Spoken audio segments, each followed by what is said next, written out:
एक और चीज है जो आपके थॉट लेना था मेरे को, क्योंकि आपने एक्चुअली एजुकेशन सिस्टम को इंडिया में भी एक्सपीरियंस किया हुआ है और ऑस्ट्रेलिया में भी एक्सपीरियंस किया हुआ पाकिस्तान में। है। सॉरी, पाकिस्तान में भी और ऑस्ट्रेलिया में भी।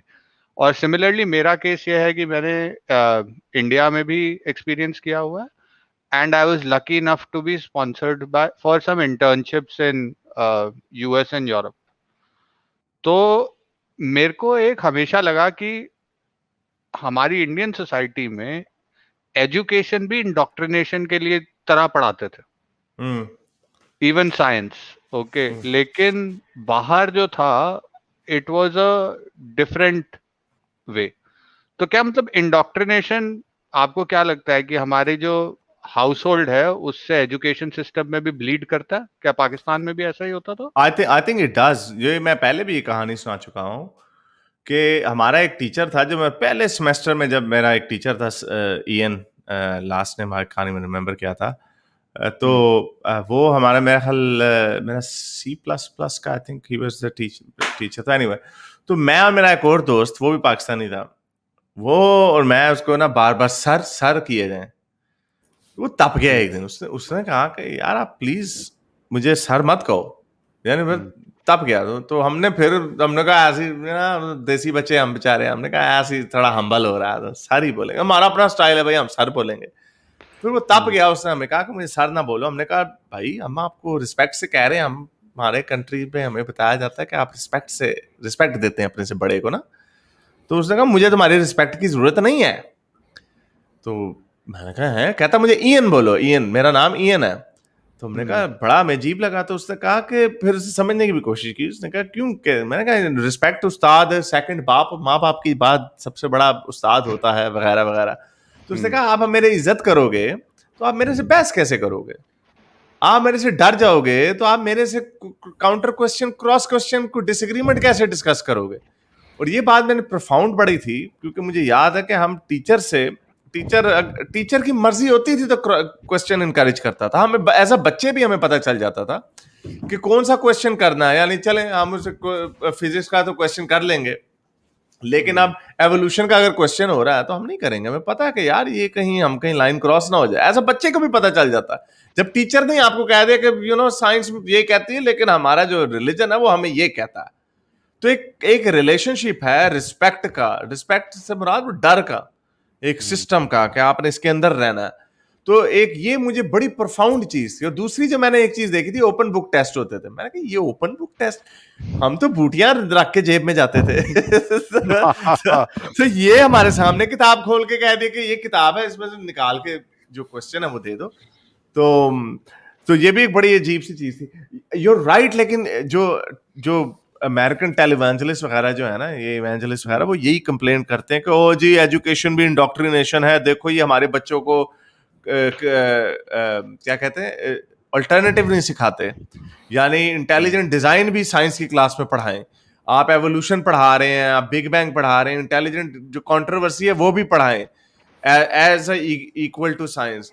लेकिन वो ये इग्नोर कर जाते हैं कि जो भी चीज टेक्स्ट बुक में आती है वो एक ऐसे ठोस प्रोसेस से आती है, स्क्रूटनी से आती है, कि उसके ऊपर अब हम आपकी कोई नोआज आर्क की घुसा दें बीच में कि कंट्रोवर्सी के नाम पे हम आपको ये भी पढ़ाना शुरू कर दें। तो वो भी एक कंप्लेंट करते हैं। लेकिन आप, हाँ, ये इसको कह तो सकते हैं कि जी स्कूल में आप वही पढ़ा रहे हैं जो टेक्स्ट बुक में लिखा हुआ है, लेकिन उसके पीछे एक जर्नी है। तो वो तो एक उसको बात करने इंडोक्ट्रिनेशन का। नहीं किया जा सकता, उसको इंडोक्ट्रिनेशन नहीं कहा जा सकता, क्योंकि उसके ऊपर आप अपने टीचर को, और अगर आप if you keep going on advance level, आप अपने टीचर को चैलेंज करें और उसको गलत साबित कर दें, आपको बहुत बड़ा इनाम मिल जाएगा। हाँ, मतलब साइंस में तो लाइक दिस, ये तो होली ग्रेल है कि आपने जो चीज सीखी, आपने उस थ्योरी को इम्प्रूव किया, उसको गलत साबित करके उससे बेटर थ्योरी दी है, तो साइंस की होली ग्रेल है। यही एग्जैक्टली। बात एक्चुअली डॉक्टर एस से मेरी हो रही थी इन द चैट कि मुझे बहुत गुस्सा आता है ये जो आपने बताया ना, सर कल्चर जो है साउथ एशिया में। मैंने मैंने अपनी टीम में लोगों पे फाइन लगाया था कि मेरे को जब तुम सर बोलोगे, जो मेरे रिपोर्टीज होते हैं काम पे, हाँ। मुझे जब तुम सर बोलोगे, 10 रुपए तुम डॉलर उसमें एक जार में डालोगे, फिर सारे लोग पार्टी करेंगे बाद में, महीने के एंड में। तब हाँ। जाके उनकी आदत छूटी है ये तो। इसका लेकिन एक और नेचुरल वो चीज निकलती है। ये ना एक सिम्टम है कि हम हीरो फिगर्स ढूंढ रहे हैं एज अ सोसाइटी, क्योंकि ये जो सारे सर जी साहब ये जो एक्सप्रेशन हमने लगाए हैं, ये this is a symptom of looking for heroes. Enlightened societies में लोग सोसाइटी के अगेंस्ट जाके हीरो बनते हैं। Very good point. ओके, हमारी सोसाइटीज में लोग सोसाइटी के सिस्टम्स के अंदर ऑलरेडी डिसाइडेड होता है कि कौन हीरो है। आपका टीचर आपका हीरो है, आपका बॉस आपका हीरो है, सर सर सर सर बड़ा सारा दिन दादा, घर पे। बड़ा बड़ा जो बाबा जी हैं गांव में, हाँ आई अंडरस्टैंड आप उनकी रिस्पेक्ट करते हैं। रिस्पेक्ट से मुराद है नहीं आप उनको अच्छी जगह पे बिठाते हैं, that's a common courtesy, you can do that with anyone.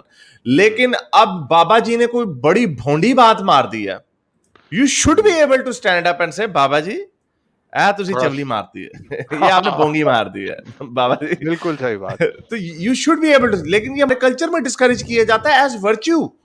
यानी ये बड़ी अच्छी बात है कि देखो वो अपने माँ बाप के आगे कोई बात नहीं करता है। तो ये कोई नहीं कह रहा माँ बाप को कोई गालियां देने लग जाए, नोबडी इज सेइंग दैट। लेकिन ये उस टीचर की बड़ी ईएन की बात हमेशा मुझे याद है। ये कोई आज से 18 साल पुरानी बात, मुझे पहली क्लास में, पहले 1-2 हफ्ते में, पहले सेमेस्टर में उसने हमें लेक्चर दे दिया। उसने कहा कि मुझे तुम्हारी इज्जत की जरूरत ही नहीं है, तुम मेरे से बहस करो, लड़ो मेरे से आर्गुमेंट करो मेरे से। हमारे कहते हैं नहीं ये तो बहस करता पड़ी, ओ ये और ओ सबसे सबसे ओए बाप के आगे बोलता है ठा। हाँ, और सबसे अजीब बात ये लगती है मेरे को कि ये चीज इंडिया में हिंदूज में भी है। जबकि अगर मतलब मैंने वो लिटरेचर पढ़ा हुआ है, जो सब लोग आपको आके बोलते रहते हैं ना, आप ये किताब पढ़िए वो किताब पढ़िए, काफी किताबें मैंने पढ़ी हुई हैं। एक किताब जो है जो लॉजिक को डिस्कस करती है, उसका नाम है न्याय शास्त्र। उसमें उन्होंने बोला हुआ है कि भाई नॉलेज लेने के 3 तरीके हैं। शब्द which is word of somebody, प्रत्यक्ष विच इज एक्सपीरियंस, एंड अनुमान विच इज हाइपोथेसिस।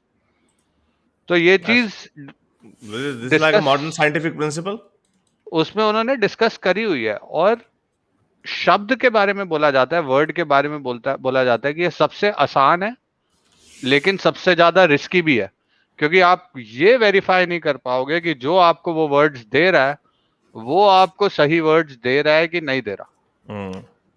ओके, और अनुमान अनुमान आपकी नॉलेज को बढ़ाता है और सब लोगों की नॉलेज को बढ़ाता है। अगर आपका अनुमान सही हो गया ना, अगर आपकी हाइपोथेसिस सही हो गई, तो सिर्फ आपकी नॉलेज ही नहीं बढ़ेगी, सब लोगों की नॉलेज बढ़ेगी। अनुमान तो करता है, हनुमान क्या करता है ये बताएं।